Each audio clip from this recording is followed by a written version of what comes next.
True happiness does not come from removing desire. True happiness comes from pursuing your best desires. Achievement is what drives pursuit and transformation. Find more happiness in life by refusing to be content with the circumstances you don't like. We become complacent and call it contentedness and gratitude. Hey there, this is Greg Denning.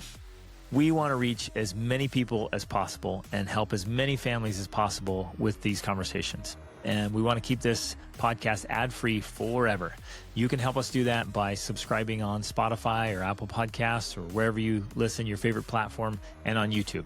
And leave a quick review and share your favorite episodes with friends and family. It makes a big difference. Thank you for being a part of this very important movement. Ladies and gentlemen, welcome to the Extraordinary Family Life Podcast. We're your hosts, Greg and Rachel Denning.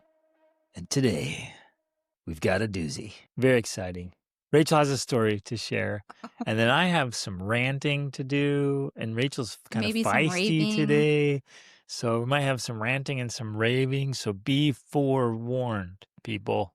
Before we started here, you were discussing the topic, and it was essentially, why is it people don't have the life that they want? Why is it that so many people feel like they're living an unhappy dream, right? What makes that a reality for them? Yes. And so for those of you listening, I'm like, please take this personally. Like, make it personal, make it real for you. Stop and say, am I truly living the life I want? So I want you to go in your own, in your mind palace, in your heart and soul, and look at the real dream.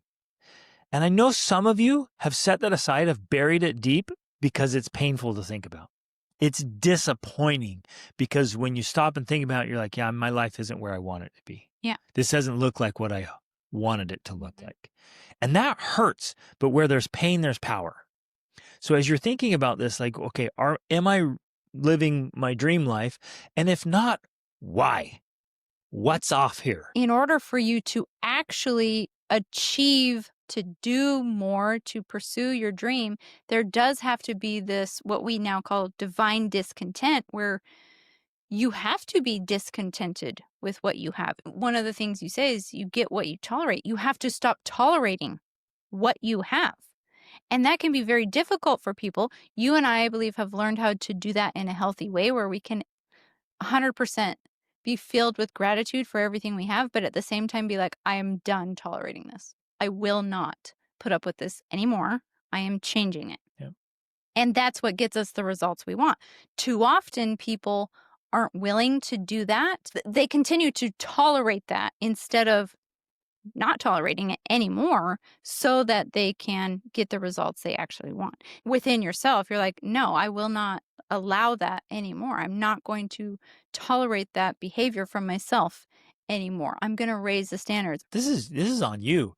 And so what it means is more work. Well, so if I have an inner divine discontent and I say, I'm not tolerating that anymore, what I've just done is I've committed to more work, more effort. For yourself. It begins on the inside. And so people will often wonder, how do we have the results that we do, especially, with our family and with our kids? It's because you and I are doing the work every single day on ourselves. Yep. We work harder on ourselves than we do on anything else. Which is the key to success and happiness. Which is the key to success and happiness in everything that you want, including your family life, including the relationships you want with your children, the outcomes you want with your children. Man, the things your kids need most need to come from you. Exactly, That's so they do. Important. And they can't come from you unless, one, you have the knowledge within yourself. Two, you live it. Yeah, you got the results. You teach who you are. And if you don't live the message, you suck as the messenger. Exactly. Right. And three, you know how to communicate it well to them. I've noticed in a lot of people, and sometimes in myself even, that we become complacent and call it contentedness and gratitude. True. Mm-hmm. And it's very subtle, but it is very important. Right. Like if I'm, there's a difference between content and complacent. If you become complacent and you just say, well, no, I got to be grateful and contented, right? Because those are virtues. Well, yeah, but you're being complacent. And I believe that that's the exact opposite of how to find true happiness. True happiness does not come from removing desire. True happiness comes from pursuing your best desires. And even there's a subtle thing. I think the fulfillment and the meaning come in the pursuit, not even necessarily the Yes. achievement. Right. The achievement is what drives pursuit and transformation. Yeah. And the real fulfillment and growth and happiness Comes comes in. in the transformation. No, it's true. It's as you're becoming something, because you'll get there and you'll achieve the thing and you'll be like, hey, that was super cool. But that's not it. It's like, wow, man, look who I've become.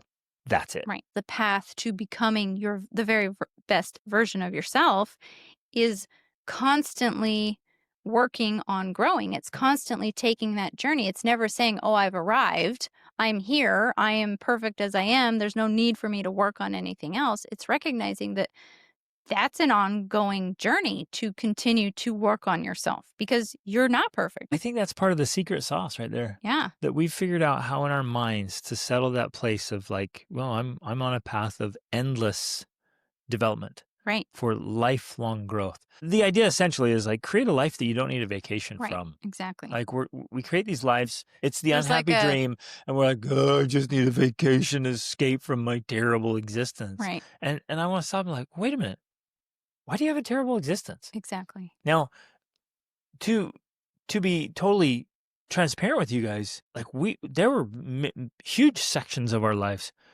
where it was a horrible existence. Yeah. I would literally get sick to my stomach on Sunday night thinking about going back to work on Monday because I hated the job I had so badly. I mean, it was so miserable. Right. So we know what it's like.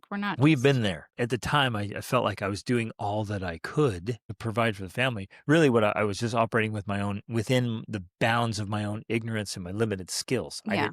I didn't know differently. And you which didn't is know one of the what you didn't barriers. know either. Exactly.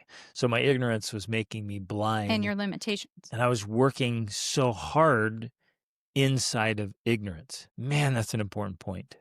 Because you can just grind and grind and grind and just think, I'm doing everything I can. Right. When we talk about these kind of things, it sounds like we're saying, do more, do more, do more, do more, like nonstop, just do more. Telling you, I'm trying to teach you how to do these things, but to do them now with a power tool. So before you're using the hammer and the nail and you're doing one at a time and it's taking forever, and we're like, no, use a nail gun. And now you can put in 100 nails in the time it used to take you to do 10. So you've literally 10x'd your results with the same amount of effort, essentially. So not only are you're doing the work, but you're getting more of the results, which makes doing the work worth it. Yep. I think where people struggle, and obviously this makes a lot of sense, is when you feel like you're making a lot of effort and seeing nothing for it. You're not seeing any results. That sucks. And that's not what we're talking about. We're talking about doing the things that actually make a difference, that actually get the results. We have gotten to the point where nearly every moment of our life is productive in some way or the other. Right. Another key is that we switch off the activities we're doing, which help us to maintain productivity. So, we might take a break and it looks like we're scrolling on our phone or we're doing whatever, but we're learning a language or we're studying marketing or we're using those rest moments to be productive in other ways so that we don't have wasted time, like not even a wasted minute. The way I describe this for coaching clients is that we're either fully engaged or strategically disengaged. Yes, but I think even the distinction there is that the disengagement is a different form of productivity, because that's a technique that you can learn to use where, say, if you're doing a lot of computer work, if you then now go outside and pull weeds, that's a strategic disengagement from focused computer work, but you're still being productive. They call it focused thinking versus diffused thinking. So using techniques like that, we're able to make progress in multiple goals throughout the day by switching between focused and diffused thinking. Sometimes people will ask us, they'll ask me, should I have lots of goals or one goal? And generally my advice is that just have a couple of goals that you can focus on, because people aren't used to working on multiple goals at a time. But in our family, we work on multiple goals at a time. We have a variety of targets and we're pursuing them simultaneously. But the difference, I think, is that we have those, but they're all in different areas. So we've got marriage goals that we're working on. So when we spend time together, it's not just like, well, babe, let's sit down and watch TV together or Right. something.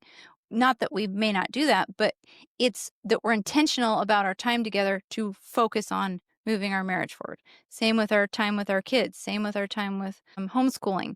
So all of the different areas of life have different goals and aims that we're pursuing. And so it's very specific, it's very strategic. It's not just, oh, well, I get up today and just go from thing to thing to thing Right. to Putting out thing, fires, putting out survival fires, mode. responding to what's happening. Yeah. That is also exhausting, but without producing the results that you want. Yes, And so exactly. then that's where people fail because they're like, well, yeah, I want different results. I want this. I want that. I want, whatever thing. But I'm so But busy. I'm already so busy. I'm already so exhausted. I'm like, yeah, if you learn to be more strategic with your energy, then you could get the results you want. You would feel better about yourself.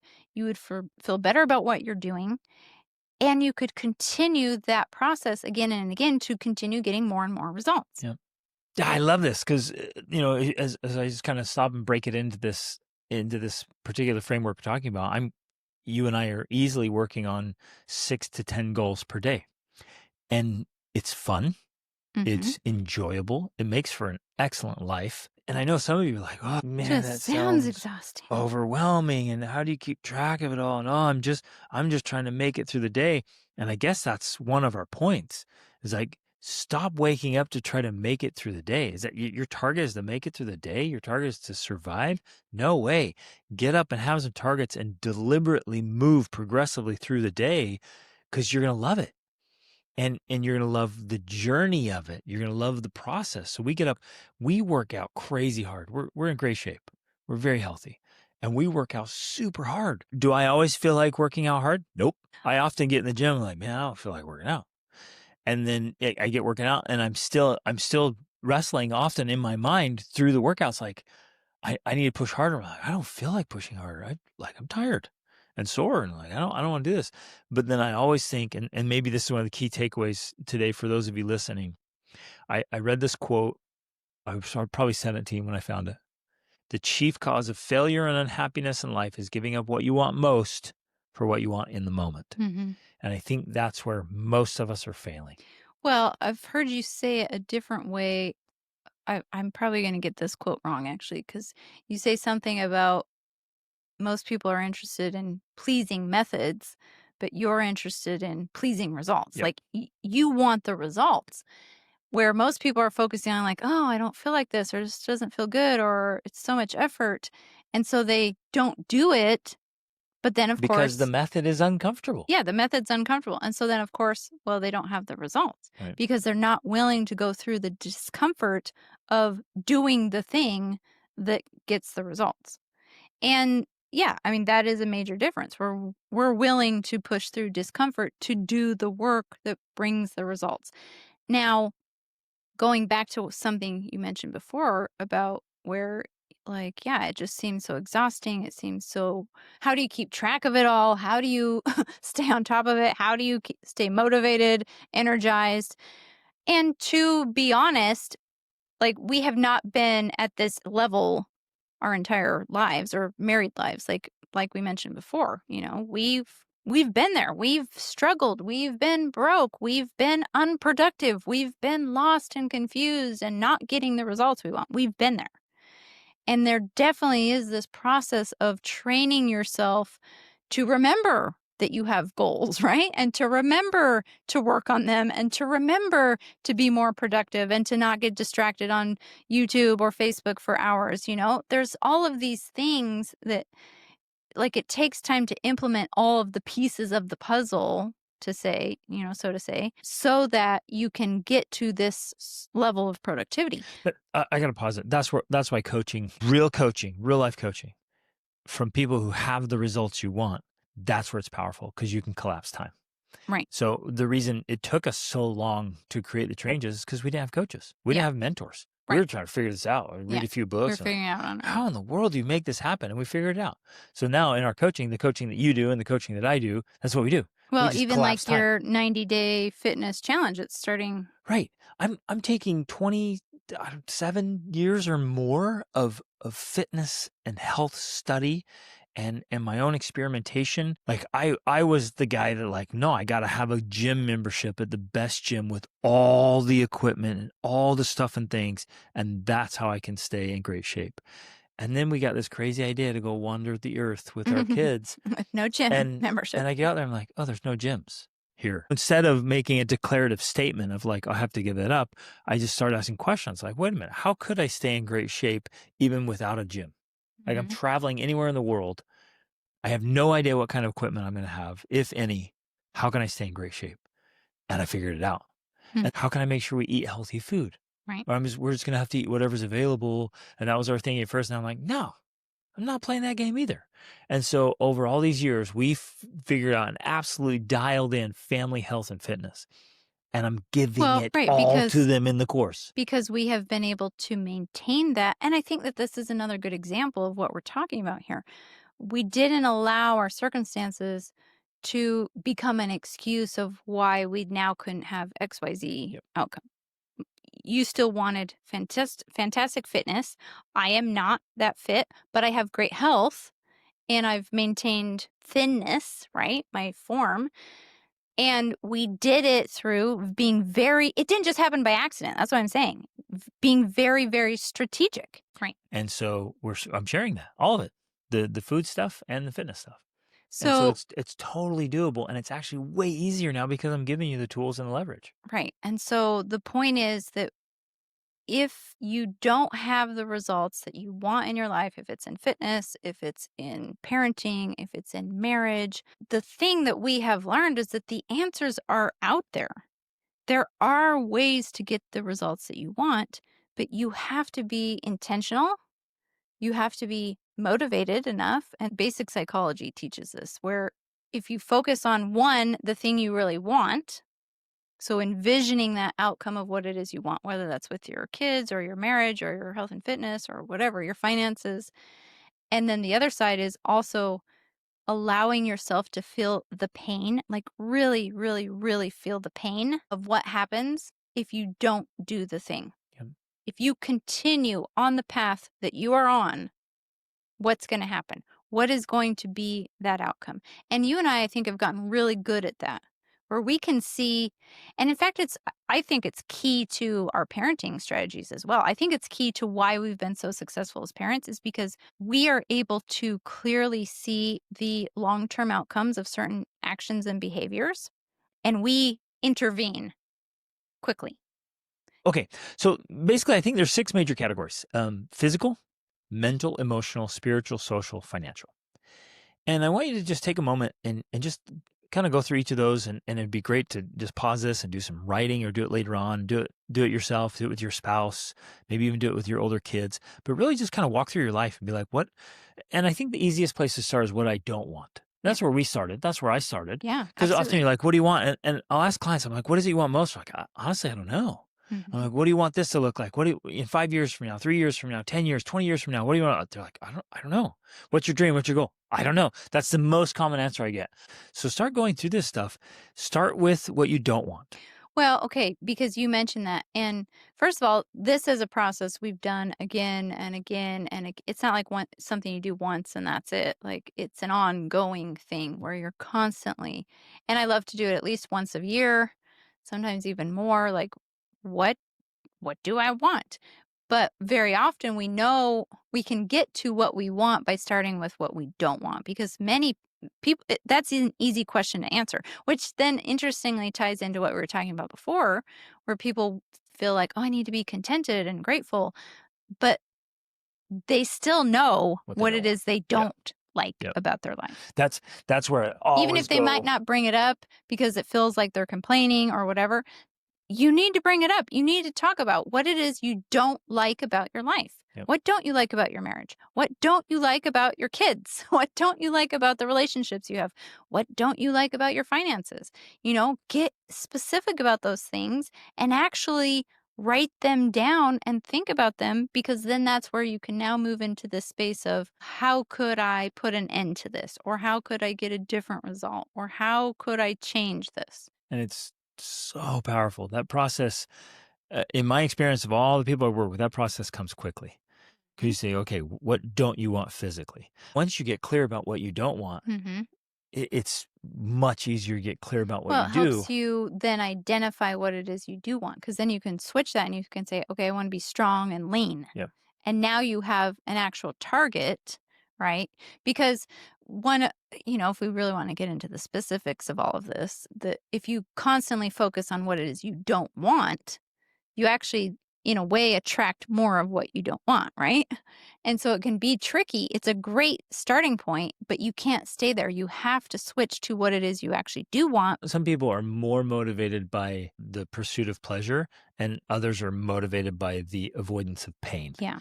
And for me particularly, I guess I like both, but remembering the pain, the painful outcome, all I have to think about is like, hey man, if I don't keep striving to be my best self, I'm going to live a mediocre life. And to me, that is appalling It's and terrifying. unacceptable. Yeah, it is. Is knowing that, like, I will not live a mediocre existence. There it is. That's what I don't want. Well, what do you want? I want to live an extraordinary life. What does that look like? So I start detailing it out, and then I start piecing together the formula.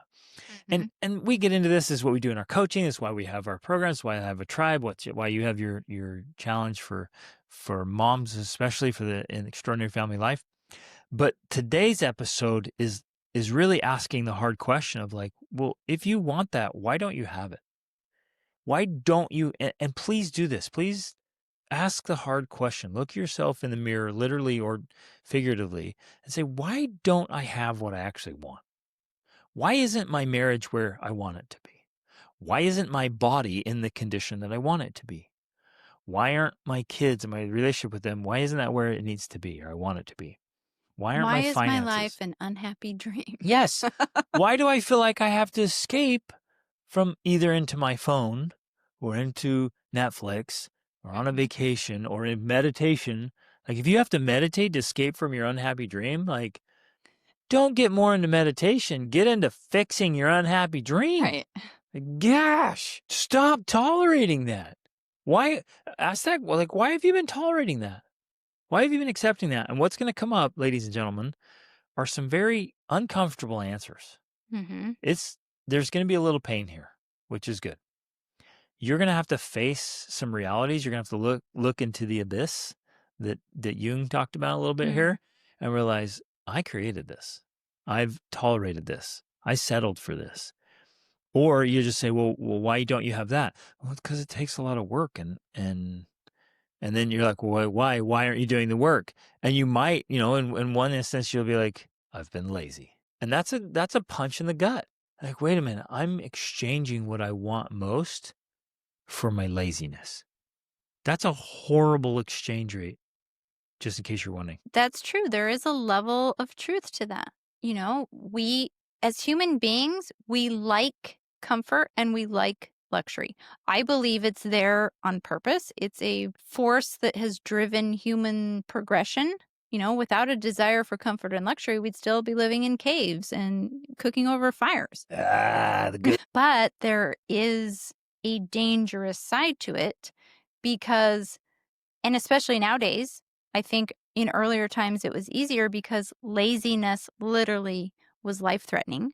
If you didn't go out and work, if you didn't go out and plant your crops, you were likely to starve in the wintertime. So you had to plan ahead. You Gosh. had to have these goals that you were working on to keep you alive. And now you can weigh And now, 300 pounds and sit around doing video games and you don't die. yeah, Like, you're not going to die because you have unbelievable. Uber and, whatever. You can make money by people watching you play video games on YouTube. That's another reason why there's such a mental health crisis, Absolutely. because humans aren't meant to exist this way. Yep. We're not meant, despite the fact that we like it, we're not meant to exist in nonstop comfort and luxury. Yep, exactly. Ooh, well said. And that's why we have to go back to what we've been talking about. We have to be willing to put in the effort, because if we don't put in the effort ourselves, the effort will be forced upon us at some point. In a very real way, effort keeps the human psyche healthy. So strain and struggle,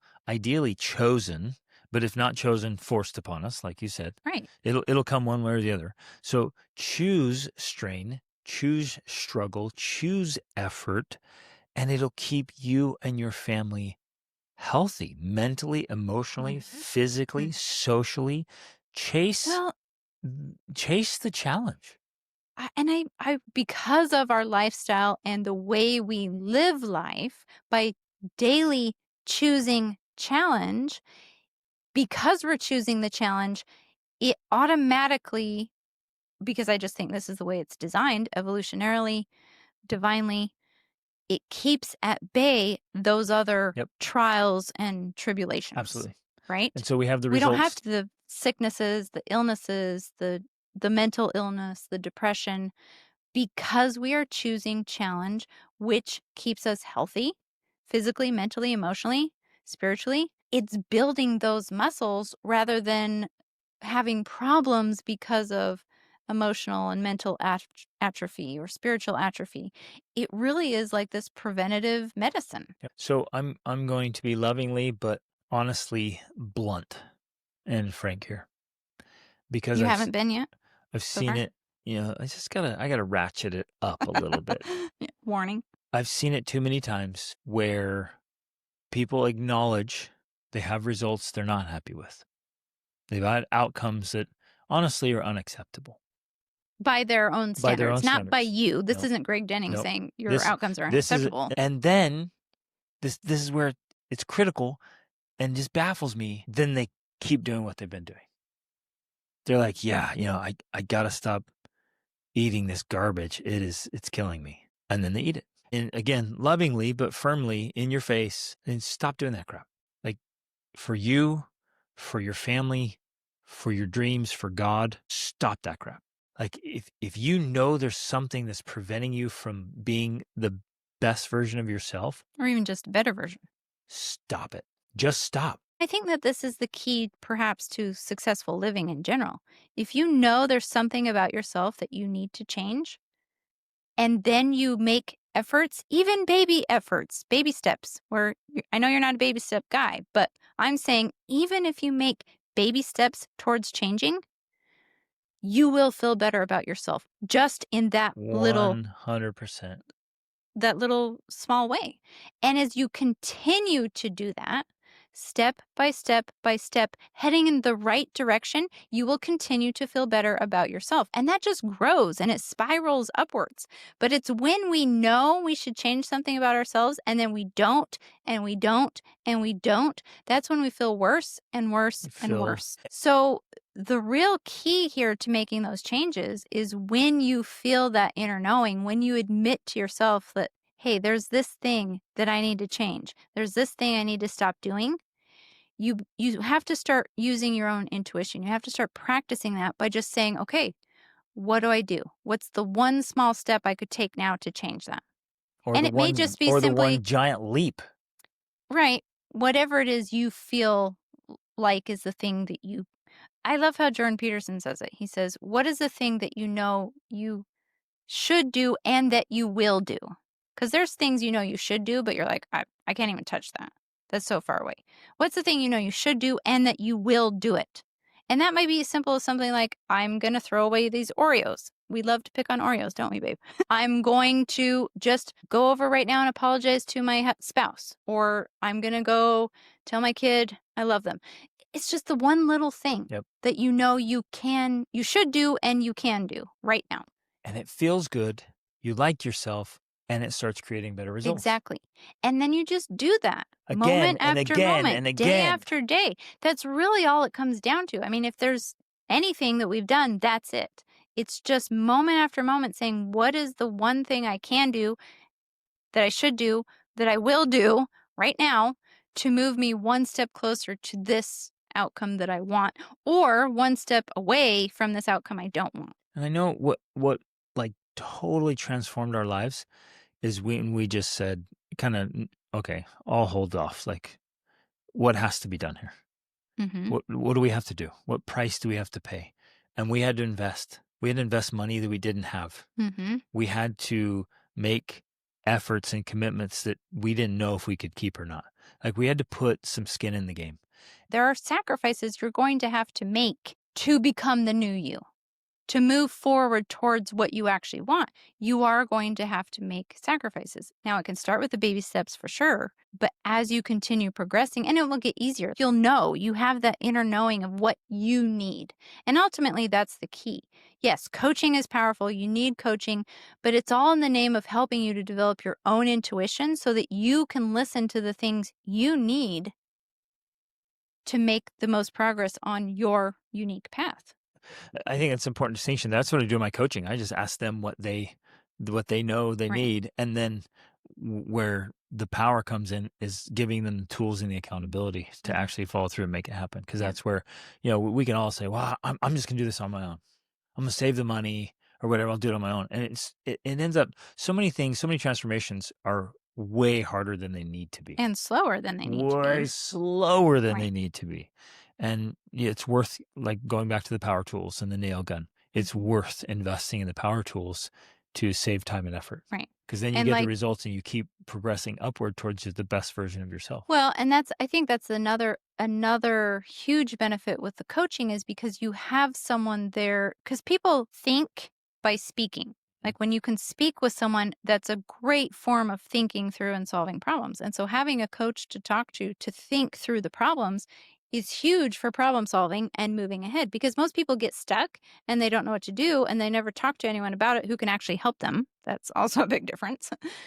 And so they never come up with the solution that helps them move ahead. And, even with your 90-day challenge, because you know that, part of the plan is you meet with them every single week in a group so that they can talk because you already know they're going to come up against obstacles and challenges and roadblocks. How do you move through them? Well, you talk through it with someone who knows the path and can give you advice and help you find your solutions and know what the next step for you to take will be. Yep. This stuff's so powerful. I love it. So hopefully you guys, this is, as we've talked through and thought about lots of different aspects here. The goal is for each of us to live our own unique dream life, Yeah. to live a life that we absolutely love.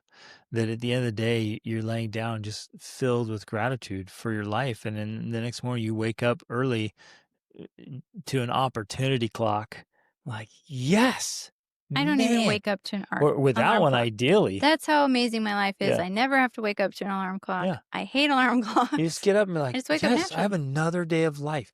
If you're not in that condition right now, our invitation and challenge even is you design and create your ideal life. Well, and like we talked about, this episode is about identifying why you're not there.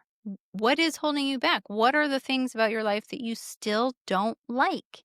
And instead of just Ooh, and acquiescing to that stop making excuses for them. and making excuses for it and being quote unquote content with it, our viewpoint here, our challenge is that you actually find more happiness in life by refusing to be content with the circumstances you don't like.